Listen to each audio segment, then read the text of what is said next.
हैं news PR रचना आपके साथ है और मेरे साथ मौजूद हैं आदेश पुरी जी जो लगातार स्टूडेंट्स की आवाज आपके सामने रखते रहते हैं। दरअसल 16 जनवरी को 2446 पदों की नियुक्ति के लिए बीपीएसएससी मेंस का रिजल्ट जारी कर दिया गया था, जिसके बाद जैसा कि हर बार होता है कि बिहार में स्कैम की बातें सामने आती है और यही आरोप एक बार फिर से लग रहा है। आदेश जी ने आपको लगातार वीडियोस कवर करके दिखाया है कि किस तरीके से स्टूडेंट्स का क्या कहना है और जिस पे हमें बहुत सारे कॉल्स मैसेजेस आना शुरू हो गए। हमारे ऑफिस के फ़ोन में इतने कॉल्स आ रहे हैं, इतने मैसेजेस आ रहे हैं कि हम सबका जवाब नहीं दे सकते। इसीलिए हमने आज यह सेशन रखा है जहां पर हम आपको तमाम जो आपने कमेंट्स किए हैं, मैसेज किए हैं, उनका रिप्लाई इस वीडियो के थ्रू करेंगे, क्योंकि सबको पर्सनली मैसेज करना संभव नहीं है। तो आदेश जी, पहले आप सबका स्वागत कर लीजिए।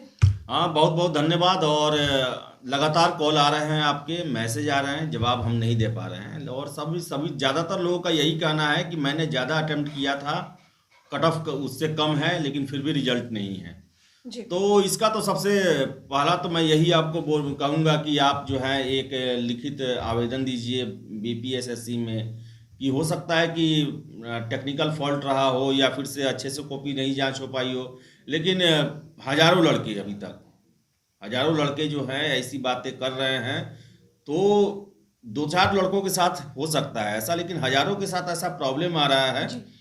तो मेरा तो यही मानना है कि आयोग को एक बार अपने रिजल्ट पर रिव्यू करना चाहिए। बिल्कुल। सबसे पहला वीडियो जो हमने उस दिन जारी किया, कल जारी किया हमने, स्कैम को लेकर जो बातें हुई उठी, उसमें करीब 1500 कमेंट्स हमें आए। तो उस कमेंट्स में से हमने कुछ कमेंट चूज किया है जो कि आपके सामने रखना है, जरूरी है, क्योंकि कुछ कमेंट्स बहुत कॉमन थे, जैसे थैंक यू, आपने हमें बहुत प्यार दिया है, आदेश जी को बहुत प्यार दिया है, उसके लिए बहुत बहुत धन्यवाद। आगे बढ़ते हैं। सबसे पहला जो कमेंट है वो मैं पढ़कर सुनाती हूँ। दरोगा और सिपाही के पहले फिजिकल कर देना चाहिए, पहले के जैसा, उसके बाद रिटन एग्जामिनेशन, ताकि भीड़ कम होने से रिटन एग्जामिनेशन में सुविधा हो और धांधली होने की संभावना कम जाए। सबसे बड़ी चोरी ऑनलाइन में होती है, इसलिए एग्जाम को ऑफलाइन ही कराया जाए और फिजिकल के समय चीप न लगाया जाए। रस्सी गिराकर पारदर्शी रूप से खींचकर कराया जाए, उसी समय उसका नंबर इंटरनेट पर ऐड कर दिया जाए जिस समय यह फिट हो, ताकि छेड़छाड़ ना हो और आरक्षण के नाम पर मानसिक और शारीरिक रूप से कमजोर लोगों की भर्ती कम किया जाए। इस पर क्या कहेंगे? देखिए, इनका कहना है कि पहले फिजिकल किया जाए। 2004 में जब 2100 कुछ जब हुआ दरोगा की बहाली, उसमें पहले फिजिकल ही कराया गया था जी। और आपको मैं बता दूं कि वही केस जो है सबसे लंबा चला, उसमें ही सबसे बड़ी धांधली हुई। और चूंकि स्टूडेंट की संख्या बोल रहे हैं कि कम हो जाएगी, तो मैं आपको बता दूं कि जो डिवोटेड स्टूडेंट हैं वो फिजिकल निकाल ही लेते हैं और पीटी मेंस वो देते ही देते हैं। और आपको बता दूं कि 2008 बैच जो है उसमें सबसे बड़ा आरोप यही लगा हुआ था कि उसमें धांधली हुई थी, और धांधली हुई भी थी, जिसके कारण सुप्रीम कोर्ट के आदेश के बाद बहुत सारे कैंडिडेट का दोबारा दौड़ कराया गया था। अब आगे उसमें क्या प्रोग्रेस है नहीं पता है। सबसे पहले तो मैं ये बताना चाहूँगा कि नीयत साफ होनी चाहिए। अगर आपकी नीयत साफ नहीं रहेगी तो आप पहले लें, बाद में लें, ऑनलाइन लें, ऑफलाइन लें, तो हमेशा गड़बड़ होगा ही होगा।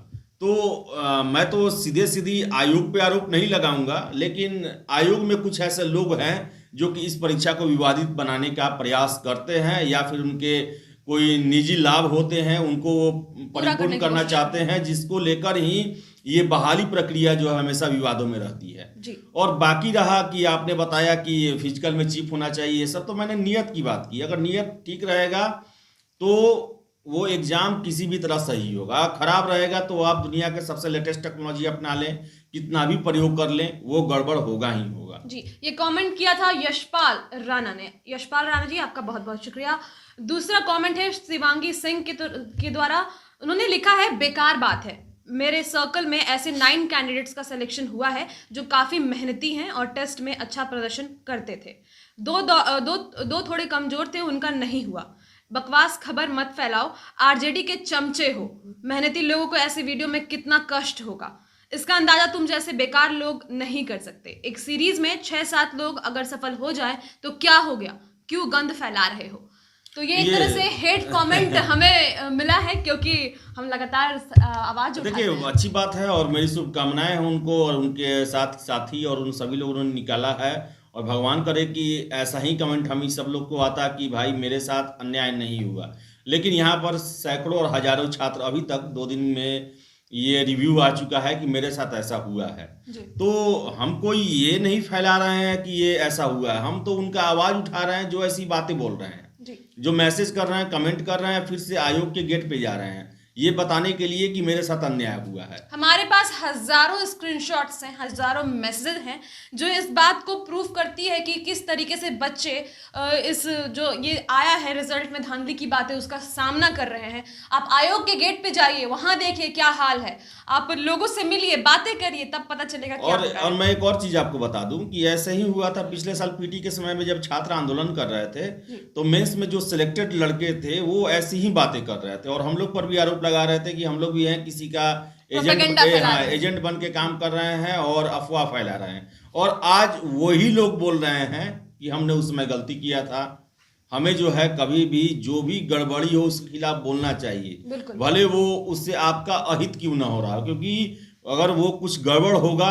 तो आपके साथ अभी नहीं तो भविष्य में, बिल्कुल आज नहीं हुआ है आपके साथ तो कल हो सकता है जी।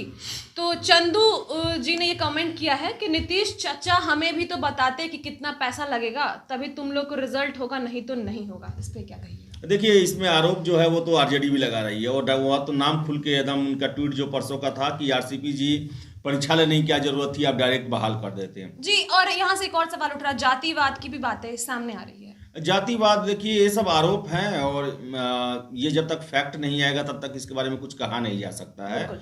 और रही बात आरोप की, पैसे की, तो ये कॉमन बात है, ये मैं हमेशा सुनता हूँ स्कूल कॉलेज आंदोलन में छात्रों के साथ कि आपके पास पैसा है तो 15 लाख दीजिए दरोगा बन जाइए, 20 लाख दीजिए दरोगा बन जाइए। तो ये सब है बात। अब इन बातों में कितनी सच्चाई है सरकार को इसकी जांच करानी चाहिए, क्योंकि उनका ही एक तरह से कहें तो नाम को बदनाम किया जाता है। अगर ऐसा लोग कुछ लोग करते हैं तो उनको दंडित करना चाहिए ताकि ऐसी परंपरा न बन पाए कि कोई पोस्ट जो है बिहार में उसकी बोली लगे। बिल्कुल। अब पोस्ट की बोली से एक और कमेंट सामने आया है। चंदन कुमार जी ने ये कमेंट किया है कि बिहार में एसआईटी बिकता है, 20 लाख में एक एसआई। जय हो बिहार। वही तो मैंने कहा कि अगर इसमें सच्चाई है कि बिकता है तो भी दुर्भाग्यपूर्ण है, इस पर सरकार को कार्रवाई करनी चाहिए। और इसके लिए सबसे बड़ा उपाय क्या है कि जो भी आयोग हैं उनको पारदर्शी बनाया जाए, उन पर कड़ाई रखी जाए और कोई भी विवाद आता है तो उसको बहुत ही सीरियस ढंग से निपटा जाए, क्योंकि ये जो है सरकार के आचरण को बदनाम कर रही है। और सबसे बड़ी बात कि आपके युवा बदनाम कर रहे हैं, उनके समझिए कि उनके अंदर कितना फ्रस्ट्रेशन है, क्या उनको लोकतंत्र और सरकार में कभी भी विश्वास हो पाएगा अगर वो इस कारण से छट जाएंगे तो। आदेश जी, आज सुबह की कहानी बताइए जब आपको कोई लड़की कॉल कर बोल रही थी कि मुझे जीने की इच्छा नहीं है। हाँ, मेरे पर्सनल नंबर पे फ़ोन आया है, 2-3 जगहों से आज फ़ोन आया, 3-4 जगहों से। सबका एक ही कहना है कि मैंने कट ऑफ से ज़्यादा बनाया, दौड़ना 30 तारीख से ही शुरू कर दिया, लेकिन रिजल्ट नहीं आया। इतना हमको ये लग रहा है 2-3 दिन से हम घर से बाहर नहीं निकले हैं। सब कोई ये कर रहा है, कमेंट मार रहा है एक तरह से, और कर कि एकदम जीने का इच्छा ही खत्म हो गया है, ऐसा टाइप का बात कहता है कि फ्रस्ट्रेशन और इतना ज़्यादा ये है कि। और मैं आपको एक और चीज़ और बता दूं कि जो दरोगा के अभ्यर्थी होते हैं वो केवल नौकरी के लिए नहीं तैयारी करते हैं, उनका एक जज्बा होता है वर्दी के लिए। मैं बताऊं, कल एक जो अभ्यर्थी थे उन्होंने मुझे फ़ोन किया, नंबर कल उन्होंने मेरा लिया था। उनका कहना है कि मैंने दिल्ली विश्वविद्यालय से पढ़ाई किया, फिर इसके बाद अभी स्थिति ऐसी ख़राब है कि हमको होम गार्ड और इस सब में फॉर्म भरना पड़ता है दिल्ली यूनिवर्सिटी और जेएनयू से पढ़ने के बाद। और उनका कहना था कि 3 बहन और 1 भाई अकेला हूँ, पिताजी नहीं है मेरे, माँ मेरी ज़मीन बेच के मुझे पढ़ा रही है, बहन लोग को नहीं पढ़ा पाई ज़्यादा। और उनका सपना था कि मैं दरोगा बन जाऊंगा तो मेरी बहन की शादी अच्छे जगह पे हो जाएगी, उनका जीवन जो मेरे लिए वो त्याग कर रही हैं भाई के लिए, तो वो उनके लिए हम कुछ कर पाएँ। और उस लड़के ने बताया कि उनका जो है 85 सही था और रिजल्ट नहीं आया। तो ऐसा सुन के हमें भी बहुत ये लगता है कि बहुत सारे लोग जुड़े हुए हैं उनके साथ, फैमिली जुड़ी हुई है, परिवार जुड़ा हुआ है। और मैं एक बात बोल देता हूँ कि जो लोग ये गड़बड़ी करके किसी का हक खा रहे हैं उनको ऐसे हजारों छात्रों का आह जरूर लगेगा और उनको इसका भुगतना जरूर पड़ेगा। बिल्कुल। आदेश जी, अगला कमेंट है दबंग इंडिया आईडी से, जिसने लिखा है, आपसे सवाल किया है कि आदेश सर आप ही बताइए, हम लोगों को बीपीएसएससी के खिलाफ जल्द से जल्द आंदोलन करना चाहिए या नहीं? देखिए, अब आंदोलन करना या ना करना ये आपके ऊपर है, आपको फैसला करना है। और संविधान है देश में, और इसमें अधिकार दिया गया है कि जब भी आपके अधिकारों और हक के साथ अन्याय हो या ऐसा लगे कि आपके साथ अन्याय हो रहा है, तो आपके पास freedom of speech and expression है। एक्सप्रेशन है, कोर्ट जाने की भी आपको छूट है। और आयोग के पास भी आप जो हैं वो अपना दरखास्त दे सकते हैं, आवेदन दे सकते हैं। शांतिपूर्ण अहिंसात्मक ढंग से, संवैधानिक ढंग से धरना प्रदर्शन आंदोलन कर सकते हैं, ये आपके पास ऑप्शन है। और मैं क्या कहूँ, मैं तो खुद बहुत अफसोस में हूँ कि ऐसा ऐसा वीडियो हम लोग करना पड़ रहा है कि मायूस छात्र, फ्रस्ट्रेटेड छात्र, उनसे बात करना पड़ रहा है, उनको दिलासा दिलाना पड़ रहा है। तो ये हमें भी नहीं खुशी मिल रही है इससे। बिल्कुल नहीं। लेकिन जो भी संवैधानिक रास्ते हैं जिनसे आप अपना विरोध दर्ज कर सकते हैं या फिर आयोग आपत्ति दर्ज कर सकते हैं, चाहे आयोग हो या कोर्ट हो, जरूर करें। बिल्कुल। अगला कमेंट है सर्वेश सिन्हा की तरफ से, रामराज के लुटेरे का, मेहनती लोग घसीटते रहो, बाकी पैरवी और पैसे वालों को नौकरियां लूटते रहे।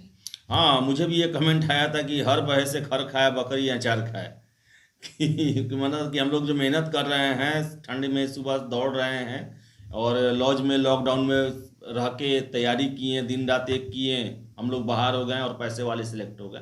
हालांकि ये आरोप है, अब इसमें कितनी सच्चाई है ये तो जांच का विषय है, और जांच आज तक हुआ नहीं।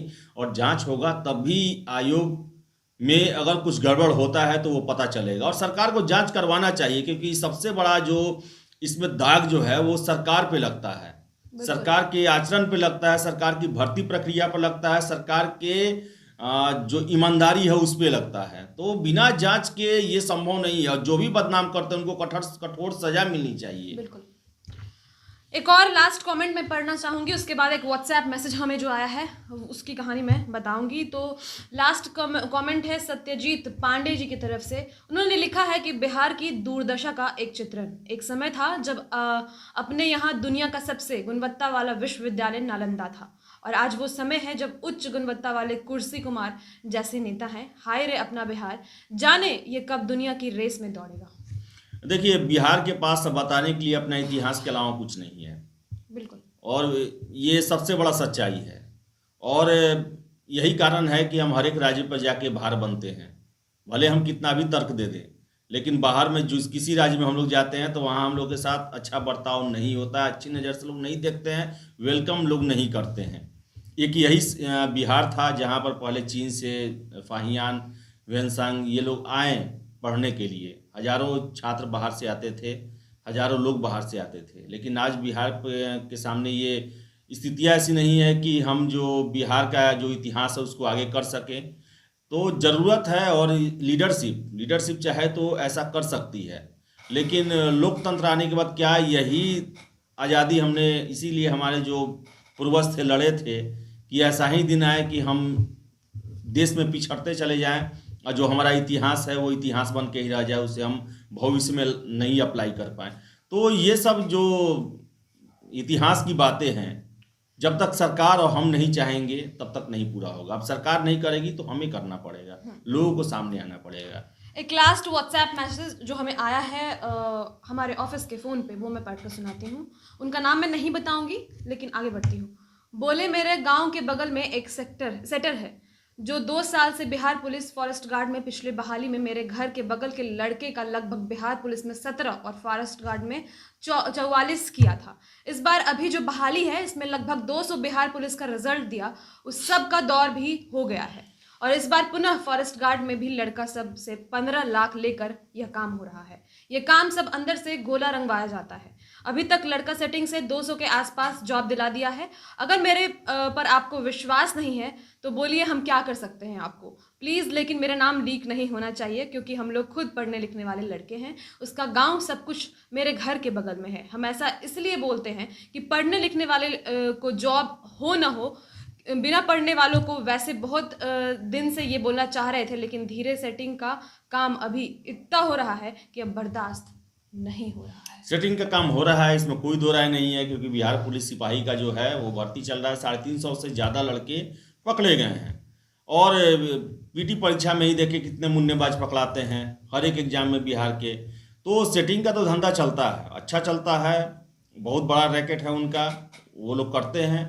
अब वही तो मुझे समझ में नहीं आता कि आखिर इनको प्रश्रय कौन देता है, कौन जो है वो बिहार में अयोग्य छात्रों को पैसा लेकर सिलेक्ट करता है और फिर से बिहार को विकसित बिहार बनाने का प्रयास करता है। कभी नहीं बिहार बनेगा, अगले 7 जन्म में अगर ऐसा चलता रहा तो बिहार विकसित नहीं बन सकता है, इससे भी ज़्यादा दुर्दशा होगा। ऐसे अगर 420 लड़कों को, 2 नंबर के लड़कों को नौकरी में लिया जाएगा, और इसके लिए ज़रूरत है ये जो बिचौलिया हैं, दलाल हैं, इनको खत्म किया जाए। तो मैं तो सरकार से यही दरख्वास्त करूंगा, ये जो दलाल है, जो जिस संस्था में बैठे हैं, वो सारे सरकारी कर्मचारी हों, अधिकारी हों, या फिर सड़क पर घूमने वाले 2 नंबर के आदमी हों, उन सभी पर कड़ी कार्रवाई की जाए। नहीं कार्रवाई करेंगे, बिहार का दुर्दिन अभी और आना बाकी है। अगर इसको नहीं किया जाएगा, अगर मशीनरी आपको चलाना है तो कल पुर्जे उसका ओरिजिनल आपको रखना पड़ेगा। जी, हमारे जो शब्द हैं वो थोड़े कड़वे हैं कि बिहार की दुर्दशा अभी और होने वाला है, क्योंकि ये जो सारी चीज़ें हैं वो घटने का नाम नहीं ले रही है। इस वीडियो में फ़िलहाल इतना ही। हमने आपको जितने हो सकते थे उतने कमेंट्स पढ़कर सुनाए। बहुत सारे कमेंट्स हैं, हम सब नहीं पढ़ सकते, और आपने बहुत सारे मैसेजेस किए हैं, उसके लिए बहुत बहुत शुक्रिया अदा करना चाहेंगे हम आपका।